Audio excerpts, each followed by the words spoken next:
하나님의 말씀은요, 고린도전서 15장 35절에서 44절 말씀입니다.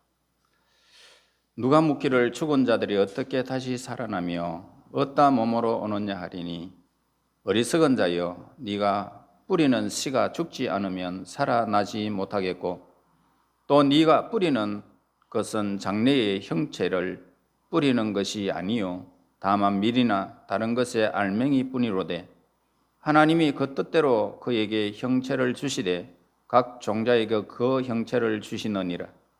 육체는 다 같은 육체가 아니니, 하나는 사람의 육체요, 하나는 짐승의 육체요, 하나는 새의 육체요, 하나는 물고기의 육체라. 하늘에 속한 형체도 있고 땅에 속한 형체도 있으나, 하늘에 속한 것의 영광이 따로 있고 땅에 속한 것의 영광이 따로 있으니, 해의 영광이 다르고 달의 영광이 다르며 별의 영광도 다른데 별과 별의 영광이 다르도다. 죽은 자의 부활도 그와 같으니, 썩을 것으로 심고 썩지 아니할 것으로 다시 살아나며, 욕된 것으로 심고 영광스러운 것으로 다시 살아나며, 약한 것으로 심고 강한 것으로 다시 살아나며, 육의 몸으로 심고 신령한 몸으로 다시 살아나나니, 육의 몸이 있은즉 또 영의 몸도 있느니라. 아멘. 고린도전서를 전에 계속 이렇게 설교를 하다가 마지막에 지금 이르러서 지금 또 이렇게 이 말씀을 대하게 됩니다. 자, 우리가 가장 궁금한 질문입니다. 죽은 자들이 어떻게 살 수 있는가? 이거 참 궁금한 질문이지 않습니까? 이것은 제1의 원인이 되신 하나님을 믿는 사람이라면 그는 하나님으로 인하여 모든 것이 가능하다 답할 수 있습니다. 건축가들이 헌 집을 부숴버립니다. 그러면 어떻습니까? 새로 지으려고 그렇게 부쉈죠. 새로 집을 지으면 참 아름다운 집을 지을 수 있습니다. 우리는 성경에서 예수님께서 이미 죽은 자 가운데서 다시 살아나셨고 하늘로 올라가셨습니다. 이것은 의문의 여지가 없는 증인들로 말미암아 증거와 확정을 얻은 사건입니다. 또 한 가지 궁금한 점이 있습니다. 그러면 우리 인간이 어떤 몸으로 다시 사는가 하는 것입니다. 어떤 몸일까? 자, 인간의 몸이 살아있을 때와 동일한 그런 몸을 가지고 있을까라고 하는 그런 물음입니다. 몸의 어떤 부분이 동일할까? 또 화장을 하여 강이나 바다에 뿌려진 사람들의 경우는 어떻게 다시 살 수 있는가? 성경에는 무덤에서 다시 살아난다 그러는데, 죽은 사람의 뼈를 전부 다 태워서 가루가 만들어져서 태워졌는데 어떻게 다시 살아나는가? 이러한 의문들은 다음 예정을 통해서 답할 수가 있는 것입니다. 우리의 인생은 살아가면서 어떻습니까? 계속 변하는 모습을 보게 됩니다. 음식을 섭취하면서 우리 인간은 쑥쑥 성장합니다. 그리고 어떤 사람은 참 마른 체격을 가지고 있고, 어떤 사람은 비둔한 체격을 가지기도 합니다. 그래서 유아기를 거칩니다. 청소년기를 거칩니다. 청년의 시기, 장년의 시기, 노년 시기, 그런 과정을 계속 거치면서 살아갑니다. 너무너무 다른 사람이죠. 아이 때의 어린아이와 늙은 사람의 그 모습과는 참으로 하늘과 땅입니다. 그러나 어떻습니까? 동일한 사람입니다. 똑같은 사람입니다. 우리가 성장함에 따라 외모가 변했다고 해서 동일한 사람이 아닐 수 없다는 것입니다.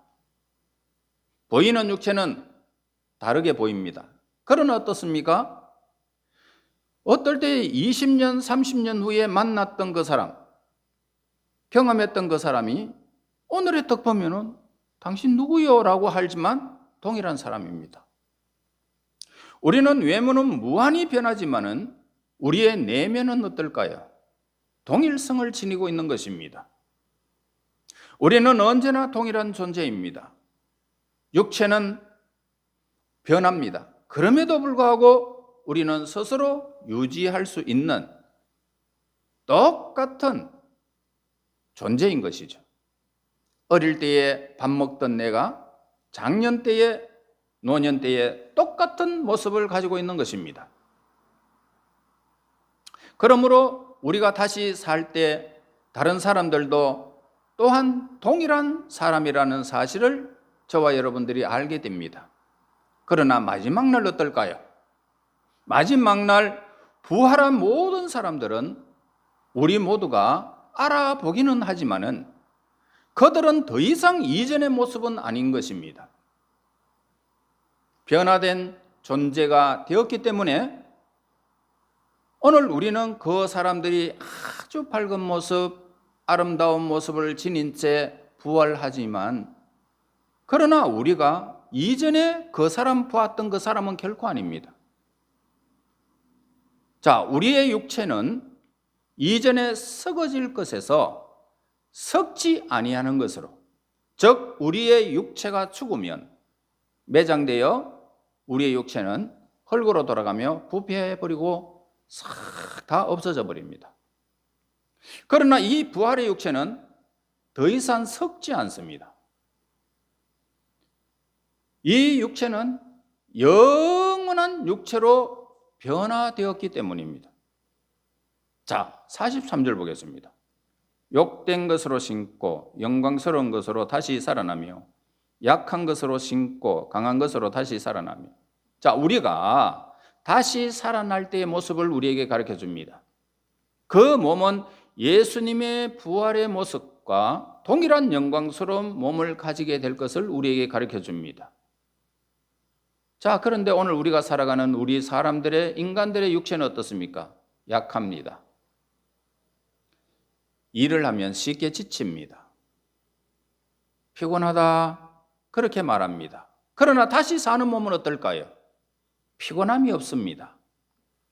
상상할 수 없는 강한 몸으로 다시 삶을 영원히 누리게 되는 것입니다. 밤낮 쉬지 않고 하나님을 찬양해도 지치지 않습니다. 이러한 최후의 승리는 눈 깜짝할 사이에 짧은 순간에 우리 모두가 그렇게 이루어지는 것입니다. 예수님의 천사장의 나팔을 불면 우리는 그렇게 호련히 변해버리는 것입니다. 죽었던 자들이나 살아있는 사람이나 동일하게. 자, 35절 보세요. 누가 묻기를 죽은 자들이 어떻게 다시 살아나며 어떠한 몸으로 오느냐 하리니. 자, 여기서 부활의 몸은요, 무덤에 묻힌 육체와 같지는 않습니다. 봄에 뿌려진 씨앗을 보세요. 그 씨앗이 땅속 깊숙하게 들어갑니다. 그래서 그 생명이 움트게 하려면 어떻게 될까요? 먼저 그 씨앗의 껍질이 완전히 탁 깨져야 됩니다. 그래야 그 속에서 움이 팍 솟아오릅니다. 그런데 중요한 것이 있다면 이 씨앗이 깨어지려면 땅속에 묻혀야만 가능하다는 것입니다. 그리고 부활의 몸, 매장되었던 몸과 유기적인 관련을 오늘 본문에서 씨앗의 비유를 통해서 우리에게 가르쳐 주고 있습니다. 우리는 참나무와 도토리를 비준합니다. 동일한 것입니다. 나비와 유충, 동일한 것입니다. 그리고 갓난아이와 성인 모두가 유기적인 관련을 가지고 있는 것입니다. 마찬가지로 사도 바울은 비록 예전의 육체와 부활한 몸과 직접적인 연관성이 없다 하더라도 양자 사이에 설명이 가능한 그런 원인 그리고 결과 분명하게 존재한다라고 말하고 있습니다. 자, 도토리나무. 도토리가 떨어지면 참나무가 되잖아요. 어린아이가 성장하면 어떻게 됩니까? 장성한 어른이 됩니다. 그러니까 양자 사이에는 연관성이 있다라고 말하는 것이 무엇이 이상한 것이냐 이 말입니다. 이상하지 않습니다. 동일한 것입니다. 마찬가지로 땅에 묻힌 육체, 부활한 몸, 분명한 연관성은 동일한 존재임을 우리에게 가르쳐 주는 것입니다. 자, 수천 년간 묻혀있던 씨앗이 빛을 받고 땅의 기운을 받게 되면 생명이 움튼다라는 것을 여러분들은 역사 속에서 과학자들의 그 말을 우리는 알게 되어졌습니다. 그리고 그렇게 진짜 수천 년에 거쳐서 씨앗이 있었지만 나와서 빛을 받고 그 땅의 기운을 받을 때 생명이 움튼는 사실을 우리에게 밝혀준 바가 있습니다. 자, 이 사실은 우리가 잘 알고 있지만 우리의 육체는 어떻습니까? 우리 육체 속에 숨겨진 생명, 우리 육체 속에 숨겨진 생명, 안 죽는 영원히 발화할 수 있는 생명이 우리 육체 속에 숨겨져 있는 것입니다. 그래서 이 불멸의 생명은 예수님께서 재림하실 때에 이 세상의 모든 무덤이 열려버리고 모든 인간은 새로운 생명으로 부활하게 되는 것입니다. 우리의 죽을 육체 속에는 소멸되지 않는 생명이 있기 때문입니다. 언젠가는 영광스러운 몸으로 우리는 다시 태어날 배아를 잉태하고 있기 때문입니다. 이 생명은 영원히 없어지지 않습니다. 33절 보세요. 하나님이 그 뜻대로 그에게 형체를 주시되 각 종자에게 그 형체를 주시느니라. 이 형체를 우리에게 말해주고 있는 겁니다. 부활한 몸은 하나님의 형상을 입은 하나님의 주권의 결과인 것입니다. 그러므로 과학은 이 생명에 대해서 아무런 대답을 해줄 수가 없는 것입니다. 오직 생명은 이 세상 사람들의 지식 속에 갇혀 있는 것이 아니라 하나님께 속해 있기 때문입니다. 하나님께 속해 있는 것을 사람이 과학적으로 아무리 증명하려고 해도 그 생명에 대해서 알 수가 없는 것입니다. 죽으면 과학이 어떻습니까? 사람이 죽으면 과학도 죽는 것입니다.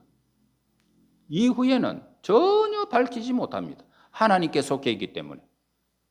39절 보세요. 육체가 다 같은 육체가 아니니 하나는 사람의 육체요, 하나는 짐승의 육체요, 하나는 새의 육체요, 하나는 물고기의 육체라. 자, 생명은 헤아릴 수 없이 다양하다는 것을 우리에게 가르쳐주고 있죠. 그런데 하나님은 이 모든 생명에 각각 적합한 형체를 주셨다는 것입니다. 토끼와 거북이, 참새와 독수리, 피라미와 고래, 이 모든 생물들은요 독특한 생명에 적합한 형체를 가지고 있음을 우리는 너무너무 잘 알고 있습니다. 하나님의 기쁘신 뜻대로 그 생명에 형체를 주셨다는 사실을 성경에서 늘 가르쳐주고 있지 않습니까? 외모와 형체와 색깔은 하나님이 기뻐하시는 뜻대로 그렇게 주신 것입니다. 그러니까 죽은 자의 부활, 이 죽은 자의 부활의 육체도 하나님의 뜻대로 우리에게 적합하게 주실 것입니다. 왜냐하면 하나님은 모든 아름다움의 권원이시기 때문입니다. 우리는 하나님의 형상대로 지원받은 사람입니다.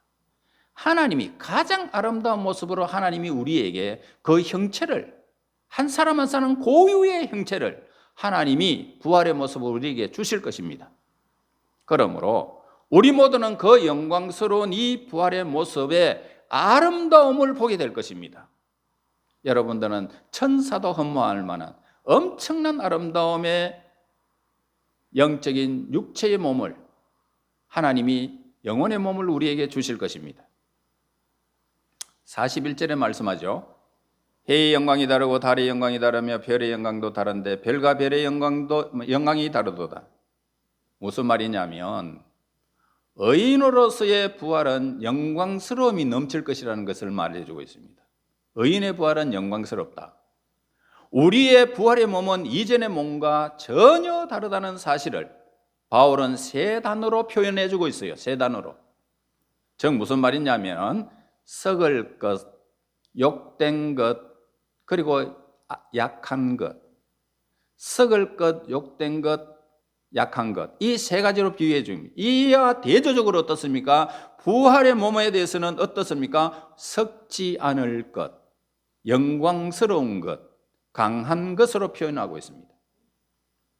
참 어마어마하게 다르죠. 완전 극과 극의 상황을 우리에게 가르쳐주고 있습니다. 우리의 부활의 몸을. 이 얼마나 놀라운 변화인지를 우리는 알아야 하는 것입니다. 그러면 우리의 썩어질 육체를 멸시해도 될까? 이 질문을 해봅니다. 성경은 우리의 육체도 멸시해서 안 된다라고 가르쳐주고 있습니다. 자, 부활의 몸도 우리의 몸이지만 육체의 몸도 우리의 몸입니다. 전혀 다를 바가 없습니다. 어린아이가 육체가 변해가지고 어른이 돼가지고 막 그냥 늙어가지고 그렇게 되는데 똑같다 이 말입니다. 그러니까 멸시해도 되느냐? 아니다.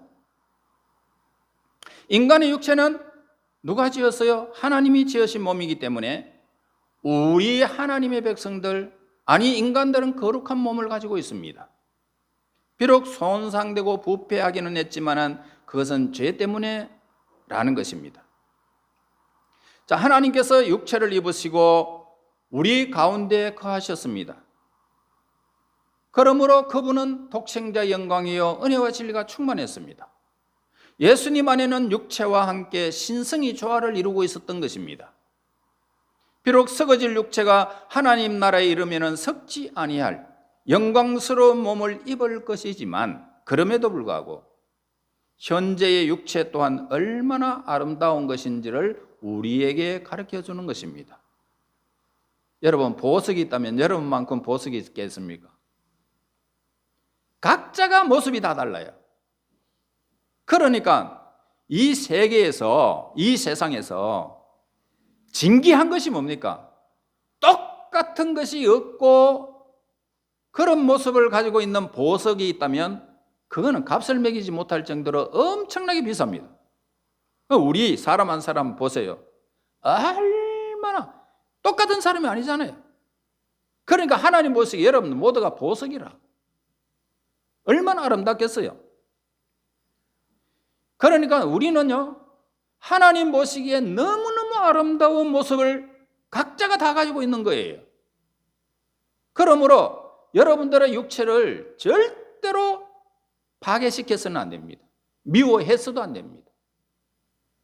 자, 이것은 육체가 보이는 부분이 아니고 이 육체와 함께 우리의 사고, 감정, 의지, 양심 등과의 관계를 말해주고 있는 것입니다.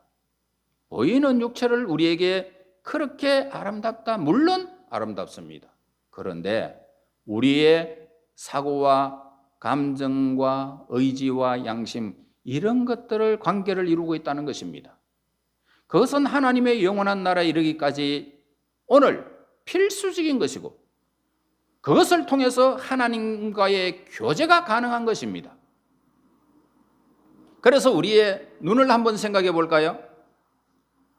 눈을 생각해 보면 이 눈은 우리의 영혼을 비추는 마음의 창인 것입니다.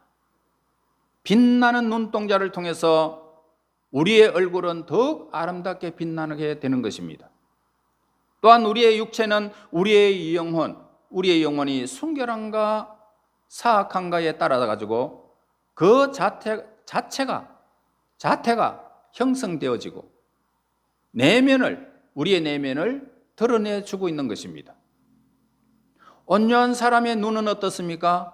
부드럽습니다. 내면의 분노가 이글거리는 사람들을 보면 눈동자를 보면 어떻습니까? 그 눈동자에 그 내면을 보게 되는 것입니다. 이렇듯 얼굴의 표정들은 우리의 내면의 영혼을 드러내주고 마음 깊숙이 일어나고 있는 감정을 표현하는 얼굴인 것입니다. 그러나 우리의 육체가 아무리 훌륭하다 할지라도 육체는 여러 면에서 우리를 약하게 만드는 것은 사실인 것입니다. 육체적인 활동을 반드시 피곤하게 만드는 것입니다. 책을 많이 보면 눈이 피곤하고, 팔을 쓰다 보면 팔이 아프고, 걷다 보면 다리가 아픕니다. 그리고 모든 삶에는 피곤이 있습니다. 때문에 일정 기간 동안 어떻게 해요? 쉼을 가지게 되겠죠. 수면을 취하든지. 아주 사소한 문제에 의해서도 육체는 무력해질 수밖에 없는 것입니다. 어떠한 영웅일지라도 육체의 지배에서 벗어날 길은 없습니다. 그리고 죽음에 이르고 만다는 사실을 우리는 부인할 수가 없습니다. 그러나 이 썩을 것이 썩지 아니할 것으로 반드시 살아나게 될 것임을 우리에게 가르쳐주고 있습니다. 49절 보세요. 우리가 흙에 속한 자의 형상을 입은 것 같이 또한 하늘에 속한 이의 형상을 입으리라. 참으로 감사할 것이 오늘 본 이 말씀입니다. 지금까지 세상에 살았던 육체가 아니다 이 말입니다. 제한을 받고 약한 것이 아니라는 것입니다. 50절 보세요. 형제들아, 내가 이것을 말하노니 혈과 육은 하나님 나라에 이어받을 수 없고 또한 썩는 것은 썩지 아니하는 것을 유업으로 받지 못하느니라. 우리는요, 어떻게 하나님 나라의 유업을 받을 수 있게 되는지 우리에게는 정말로 알 수는 없습니다. 예수님은 이 땅에서의 육체를 땅 속에 묻으심으로써 영광스러운 부활의 육체를 입으셨고, 지금도 그 육체를 가지시고 하나님 보좌 우편에 지금도 계십니다. 제자들이 보았습니다. 그 부활한 육체로 생선과 떡도 잡수셨습니다. 그러니까 우리의 육체가 이 땅에서 먹는 것처럼 오늘 저 영광된 나라에 우리가 이르렀어도 우리가 생명과와 생명수를 먹는 것입니다. 영생하는 것입니다. 자, 부활 후에 예수님의 육체는 어떻습니까? 더 이상 피곤에 지친 예수님의 모습이 아니었습니다.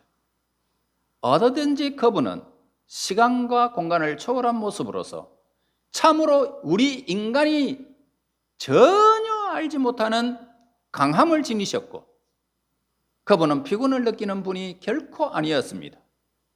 모든 시공간을 초월해 계셨고 하늘나라로 성천하시는 모습을 보게 됩니다. 얼마나 강력합니까? 여러분, 예수님이 입으신 그 영광스러운 부활의 몸을 머지않아 저와 여러분들도 입게 될 것입니다. 이 땅에서 아무리 부유하고 높은 신분을 가졌다 하더라도 육에 속한 것은 욕된 것입니다. 화려한 간을 육체에 감춘다 해도, 아무리 아름다운 비석을 세운다 해도, 아무리 사랑스러운 예쁜 아가씨도 주고 간에 들어가면 더 이상 간 뚜껑을 열고 그 예쁜 얼굴을 보고 싶어하는 사람은 한 사람도 없습니다. 이에 비해서 오늘 우리 모든 성도가 바라보는 부활의 육체는 얼마나 아름답고 영광스러운 육체를 가지고 있을까요?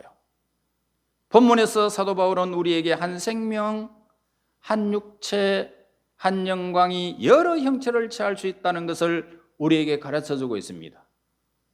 사람과 짐승, 새와 물고기, 각 육체는 나름대로 다양한 형체를 가지고 있다는 것을 가르쳐줍니다. 빛의 영광이 있어도 그 안에서 해의 영광이 있고, 달의 영광이 있고, 별의 영광이 있는데 또 별과 별의 영광도 다르다 우리에게 가르쳐줍니다. 그러니까 이 몸들은 내적 생명의 자질에 따라서 우리가 변화되어지고 적용하면서 삶을 따라서 상태가 이렇게 드러나게 된다는 것입니다. 이것이 바로 우주의 법칙이죠. 이제 육의 몸과 영적인 몸에 대해서 우리가 알아보고자 합니다.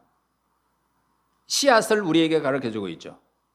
씨앗 안에는 발화하는 필요한 자양분이 그 안에 다 들어 있습니다.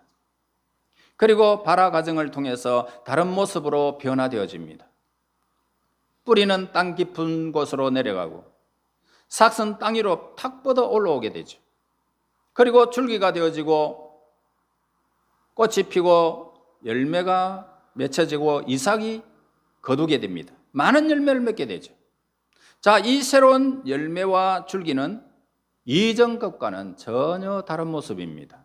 그러나 새로운 환경에 적용함으로써 변화를 이룬 것입니다. 그 변화는 너무나 엄청난 것이어서 오늘 우리는 그 막 줄기를 보고 이 한 알이 어떻게 이런 식으로 되었을까? 그 엄청난 것을 보고 우리는 감탄합니다. 마찬가지로 지상 속에 한 몸이 하늘에 속한 몸을 입는 것은 얼마나 엄청난 것임을 씨앗을 통해서 우리에게 비유로 가르쳐주고 있습니다. 우리는 또 나비를 통해서 그 나비가 어떻게 변하는지 잘 알고 있습니다. 지상에서 기어다니고 추하고 상하기 쉬운 벌레로서 채소 잎을 막 갉아먹으면서 그렇게 살아갑니다. 그 유충은 고치를 감기 시작하여 그냥 자기 몸을 고치 안에 싹 숨겨버립니다. 그 다음에 그가 고치를 탁 깨고 부활합니다. 이 벌레는 새로운 몸을 입었는데 그 고치 밖으로 나서게 됩니다. 그런데 이 이전에 불완전한 몸에서 완전히 벗어난, 완전히 그냥 하늘을 지배하는, 그래서 하늘을 향해서 막 날개를 펼치면서 자기가 가고 싶은 대로 막 날아다닙니다. 꽃과 꽃 사이를 날아다니고 꿀을 빨아먹고 꽃가루를 옮깁니다. 이 꽃들은 이 날아다니는 나비로 말미암아 열매를 맺게 되는 것입니다. 이 모든 자연의 법칙을 생각할 때에 우리의 육의 몸이 신령한 몸으로 다시 사는 것을 충분히 이해하고 믿을 수가 있는 것입니다. 우리 자신의 영적으로 하나님을 향하면 행할수록 육의 몸은 하늘에 속한 신령한 몸으로 변화될 수가 있다는 사실을 가르쳐 줍니다. 그리스로요, 푸스케라고 그렇게 부르는데요, 이것은 나비를 의미하기도 합니다. 그리고 푸스키칼이란 영적인 또는 신령한 것을 의미하고 있습니다.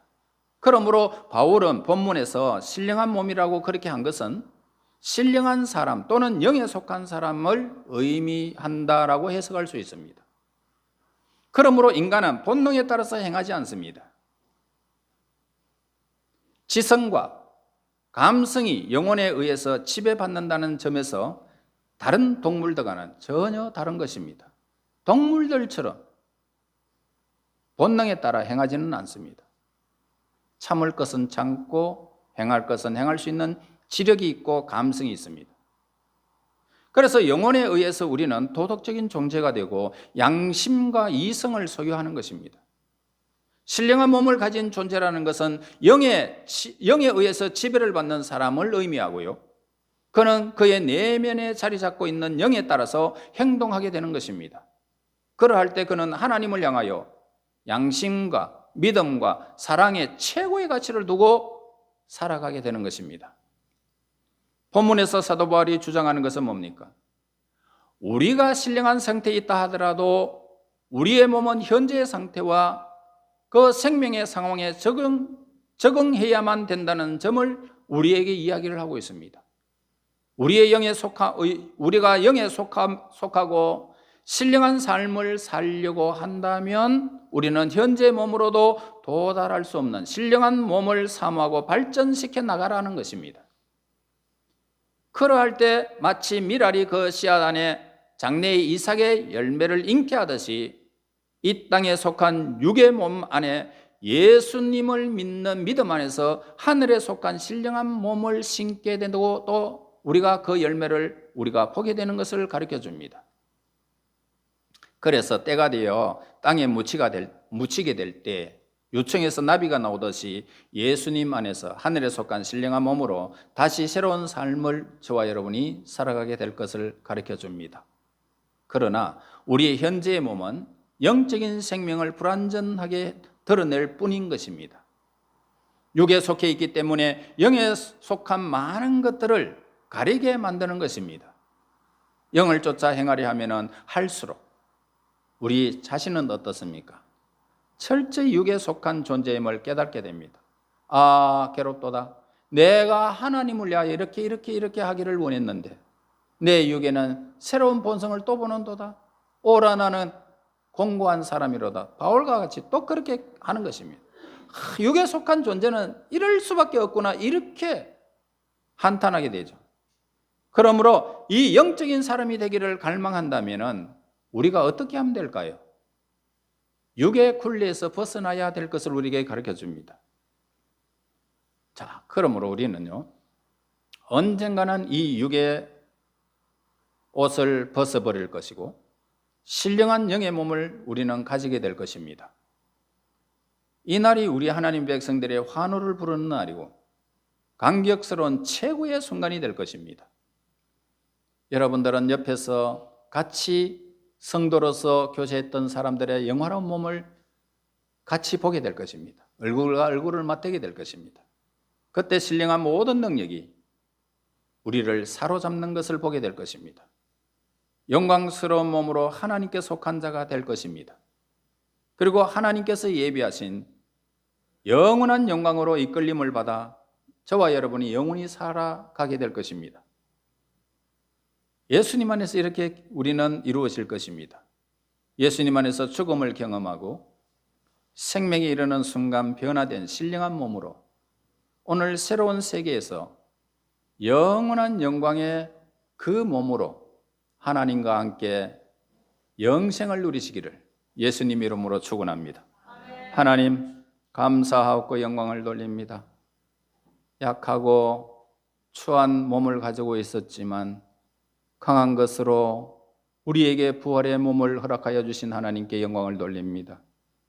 이 세상 추한 우리의 모습 속에 감추어진 이 생명이 있다는 사실을 깨닫고 하나님을 향하여 참으로 부끄러운 일을 당하지 않도록 날마다 우리에게 영적인 신령한 것을 사모하며 하나님의 뜻을 준행하며 하나님을 향하여 오늘 그 영원한 생명을 향하여 걸어가 그 생명의 영원함을 영원히 누리며 생명 속에서 열매 맺는 그 순간 하늘에 속한 신령한 자가 되어 우리 하나님과 더불어 영생을 누리는 복된 자들 되게 인도하옵소서. 예수님 이름으로 기도하옵나이다. 아멘.